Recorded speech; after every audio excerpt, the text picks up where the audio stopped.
Hey, it's the preacher, and it's my day off. And today I'm going to get some work done in the garden. All these pepper plants have about run their course. I've got one bell pepper left there, and these are all looking pretty bad. They're still blooming, but I'm kind of tired of messing with them. So I'm going to pull all the pepper plants out except for this one jalapeno that still looks great and it's still loaded. And I may leave it, but all the rest of these are going.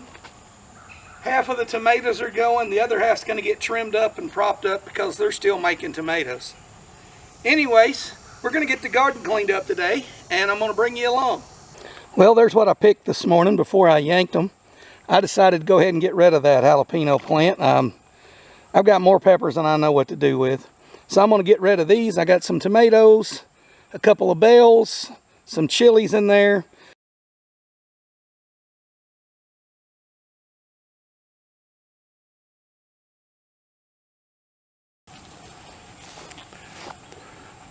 Can you see that little fella right there? He's hanging on for dear life.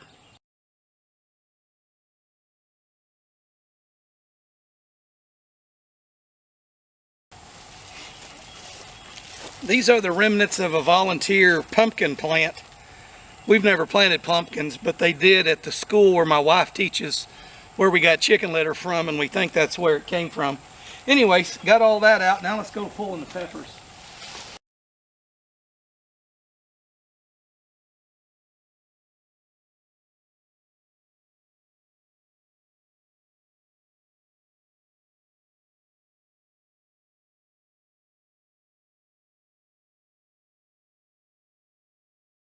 Okay, I'll give you a look at my compost pile here.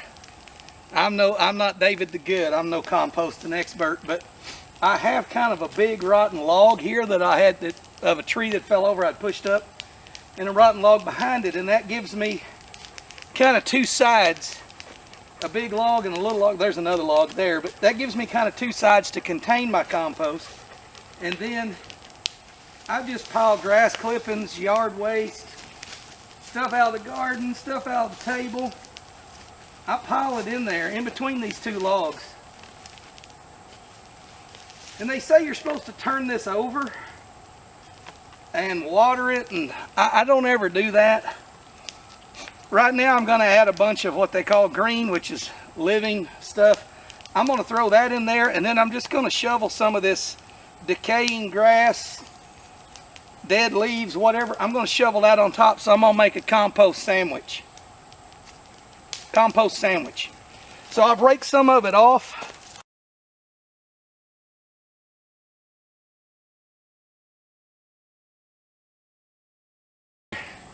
I don't know if that's right, I don't know if that's wrong. I don't really know what that is, but that's just the way I do it. And then I'll let that go all fall, and I'll come over here in the springtime and rake off the top and put the rest on the garden. That's how I do compost, right or wrong. Peppers are gone. All we have left are these. These are 8 tomato plants. Okay, the first 4 plants you see here, 1, 2, 3, and 4. These are all Cherokee purples. And the Cherokee purples, I mean, they're still growing.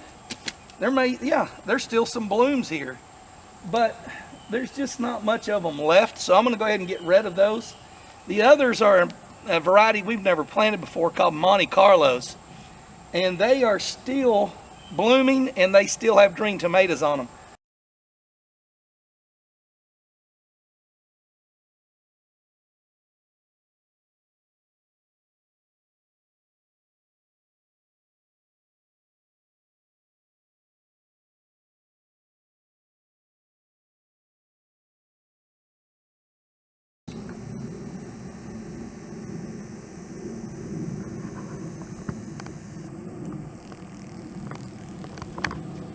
I know the lighting's not great in the morning in my backyard, but I don't want to wait till the sun's fully on the garden to start working. So I got a lot of this done while it was still shaded, but now that there's enough light, I want to show you why I'm keeping these 4 Monte Carlo tomatoes.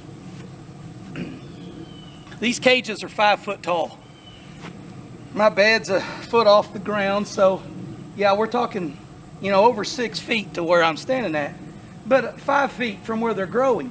But this vine from this one Monte Carlo tomato plant has outgrown the top of its 5-foot cage, has grown over and down, and has blooms all on it.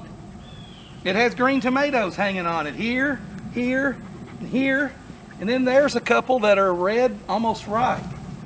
But the problem with it is that it has late blight, which is affecting some of these lower limbs. So what I want to do is trim off these dead limbs or dying limbs. I'm going to get rid of those, and then I need to provide some support for these limbs that are still blooming and still have, I mean, that's a big tomato.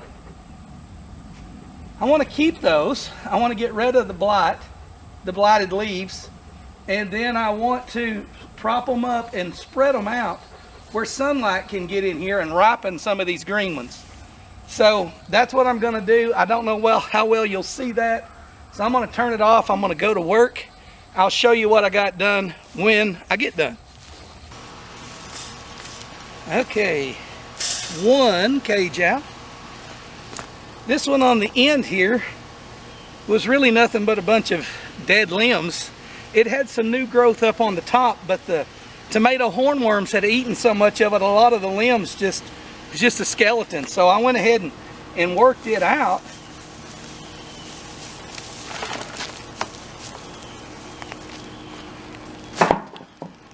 So I got to looking at the one next to it, and it was badly damaged by the late blight, but there was not much on the top. There is some blooms, and I probably could keep it going, but there's not much there. Everything we were seeing is pretty much 2 plants that have taken off and kind of taken over the whole garden. So I'm going to go ahead and get rid of this one because it's so badly diseased. And I'm finding a lot of these little caterpillars, kind of a black green, real dark, a lot smaller than a hornworm. I don't know what kind of worm they are. I'll go figure it out on the internet. So we're going to have 2 tomato plants left.